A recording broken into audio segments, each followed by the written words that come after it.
Hello everyone, how are you? I hope you all are well. I welcome you all in my YouTube channel. Myself, Dr. Vikas Kumar, Department of Psychology, RC College, PR Ambedkar, Bihar University, Muzaffarpur. Now, in this video, I am going to explain about the introduction of social psychology. आज हम लोग जिस चीज़ की चर्चा करेंगे वह है समाज मनोविज्ञान। आखिर है क्या, इसके सब्जेक्ट मैटर और इसका स्कोप, इसकी भी चर्चा करेंगे।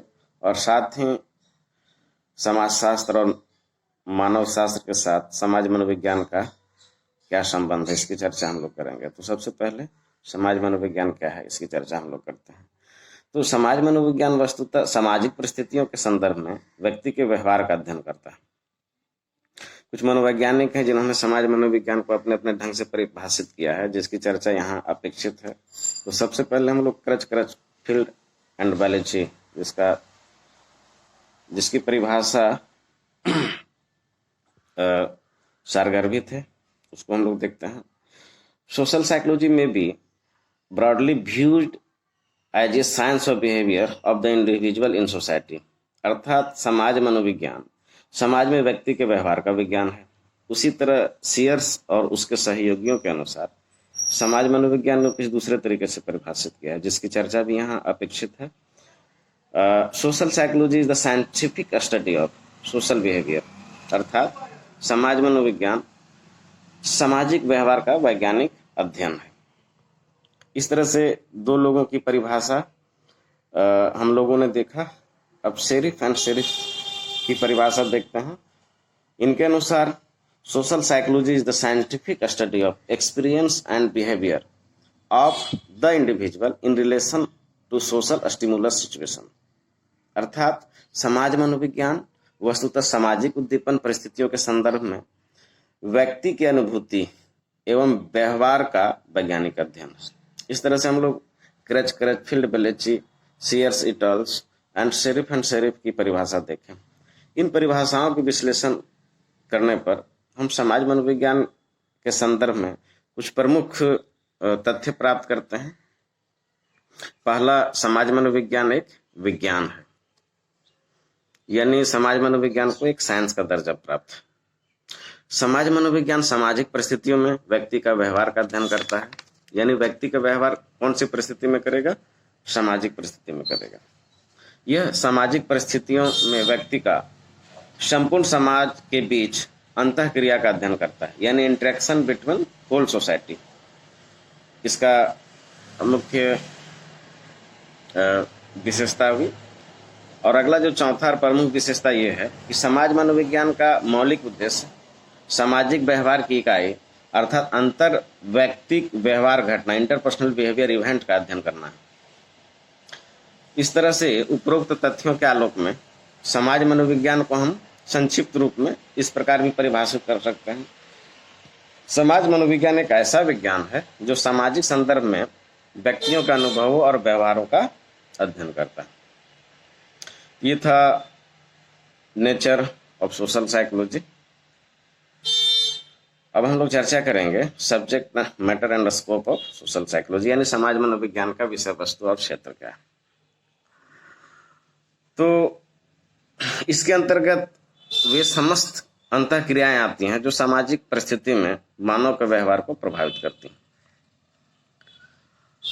इसके अंतर्गत कुछ महत्वपूर्ण बिंदुओं की चर्चा यहाँ अपेक्षित है, जिसमें जो सबसे पहला है वह है इंडिविजुअल बिहेवियर, यानी समाज मनोविज्ञान का जो सबसे महत्वपूर्ण सब्जेक्ट मैटर है वह है व्यक्ति व्यवहार।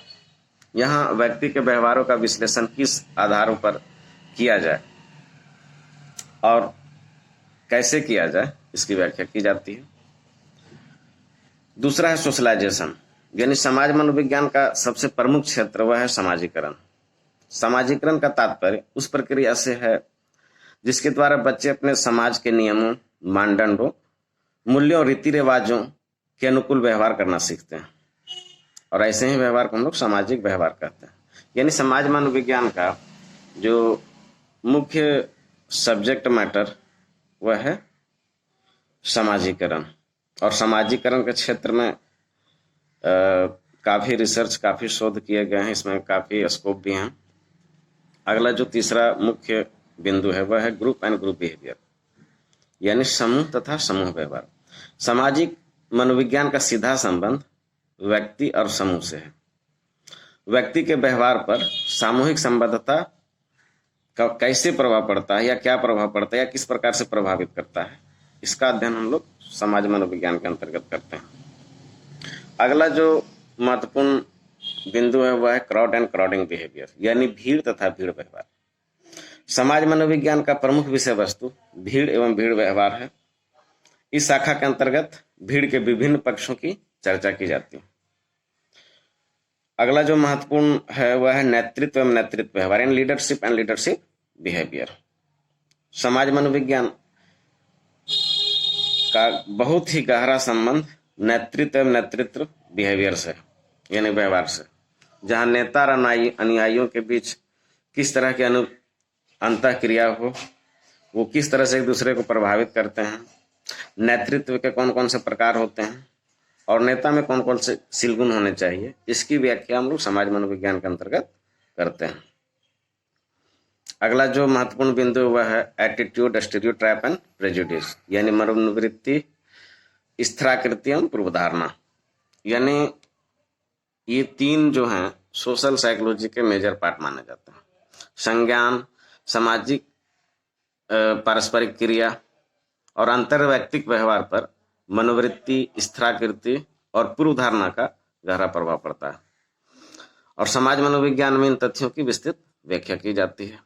यानी हमारा जो एटीट्यूड है या स्थिराकृति या पूर्वधारणा है, कहीं ना कहीं हमारे संज्ञान, सामाजिक पारस्परिक क्रिया और अंतर्वैयक्तिक व्यवहार को क्या करती है, प्रभावित करती है, या एक दूसरे को प्रभावित करते हैं, यानी इनके बीच एक गहरा रिलेशन है। तो हम लोग समाज मनोविज्ञान के अंतर्गत इन चीज़ों के भी बारे में अध्ययन करते हैं।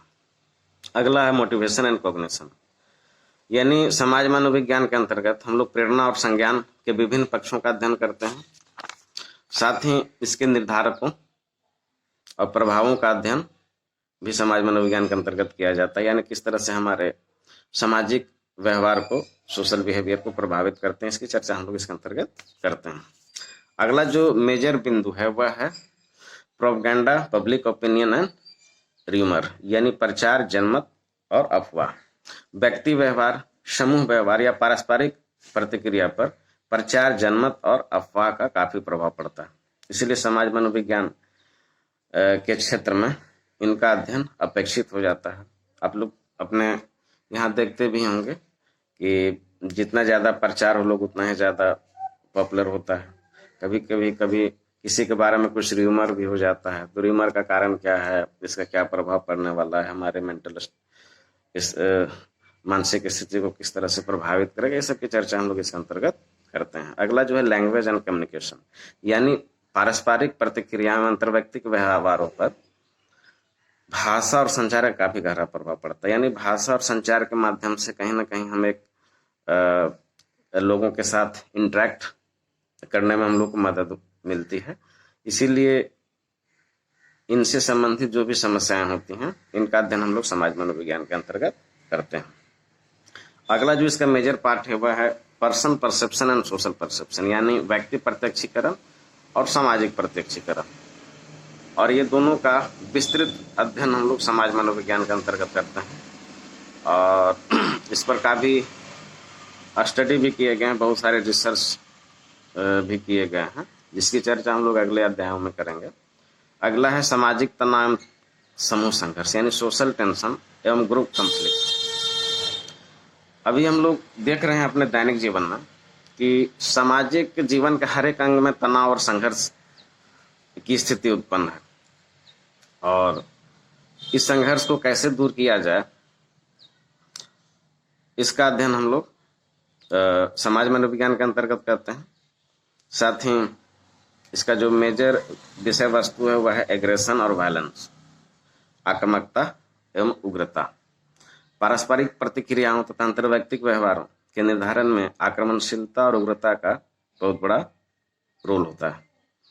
इसलिए समाज मनोविज्ञान में इन विषयों का अध्ययन अपेक्षित होता है। इस तरह से हम लोगों ने करीब 12 बिंदुओं की चर्चा की और ये हमारा सब्जेक्ट मैटर था।